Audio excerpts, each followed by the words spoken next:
Opinion NCERT books may not be accurate, but Muslim Rule in India was oppressive revision of a Class 8 social science textbook by the National Council for Education Research and Training. NCERT has once again brought the issue of the saffronization of the education system, especially of historiography, to the fore. While the new NCERT outlook may be colored with the ideological tilt of the ruling coalition, its opponents are not exactly impartial in their criticism. The book, Exploring Society Indian and Beyond, informs students about the Sultanate and Mughal periods. It describes Babur as a brutal and ruthless conqueror, slaughtering entire populations of cities.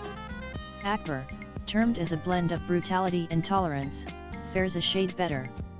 Aurangzeb, too, has been depicted as the destroyer of temples and gurdwaras. But if the new NCERT books are inaccurate, left-leaning historians and intellectuals are also presenting facts and arguments that are at variance with reality. For instance, the most visible public historian, Dr. Rushika Sharma, has claimed that the jizya tax was not used to spread Islam. But Firoz Shah Tughlaq, who ruled during 135,188, wrote in his autobiography, "I encouraged my infidel subjects to embrace the religion of the Prophet, and I proclaimed that everyone who repeated the creed and became a Muslim should be exempt from the jizya or poll tax." Information of this came to the ears of the people at large, and great numbers of Hindus presented themselves, and were admitted to the honor of Islam. Thus they came forward day by day from every quarter, and adopting the faith, were exonerated from the jizya, and were favored with presents and honors. It was not just that the jizya was discriminatory, how it was collected was also humiliating. The taxpayer was ordered to offer the money. Keeping his palm up, the collector snatched it rudely to show that the payer was at the mercy of the rulers. Sharma and others also try to normalize various barbaric Muslim invasions and the ensuing oppressive Muslim rule with the "such things happened in those times" line.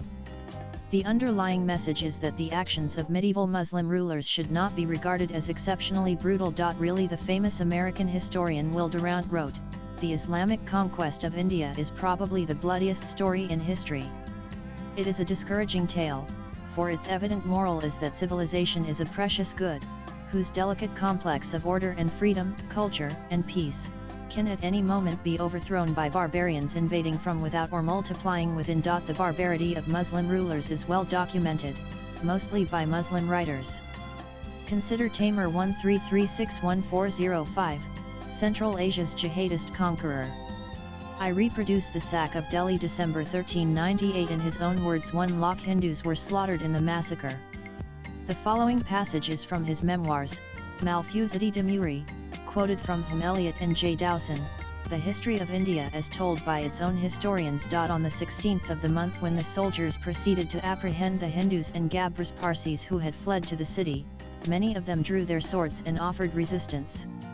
The flames of strife were thus lighted and spread through the whole city from Haha and Pana H and Sara to Old Dila, burning up all it reached. The savage Turks fell to killing and plundering. The Hindus set fire to their houses with their own hands, burned their wives and children in them, and rushed into the fight and were killed. The Hindus and Gabras of the city showed much alacrity and boldness in fighting on that day, Thursday, and all the night of Friday. Nearly 15,000 Turks were engaged in slaying, plundering, and destroying. When morning broke on Friday, all my army, no longer under control, went off to the city and thought of nothing but killing, plundering, and making prisoners. All that day, the sack was general. Excepting the quarter of the Sayyids, the ulama, and the other Musulmanes, the whole city was sacked. It was the will of God that this calamity should fall upon the city. Then there was Amir Khusro 12531325, or Amar Khusro. A Sufi musician, poet, and scholar, he is lionized as a symbol of composite culture, which is the Desi term for multiculturalism. But he also celebrated jihad. As the historian Sitaram Goel wrote, Amir Khusro describes with great glee how the heads of Brahmins danced from their necks and fell to the ground at their feet, along with those of the other infidels whom Malik Kafur had slaughtered during the sack of the temples at Chidambaram. Goel has quoted passages from Khusro, like, when the royal army of Alauddin Khalji reached that province Gujarat, it won a victory after great slaughter. The army of Islam broke the idols at Somnath, and the biggest idol was sent to the court of the Sultan. This is Kuzruth icon of interreligious faith.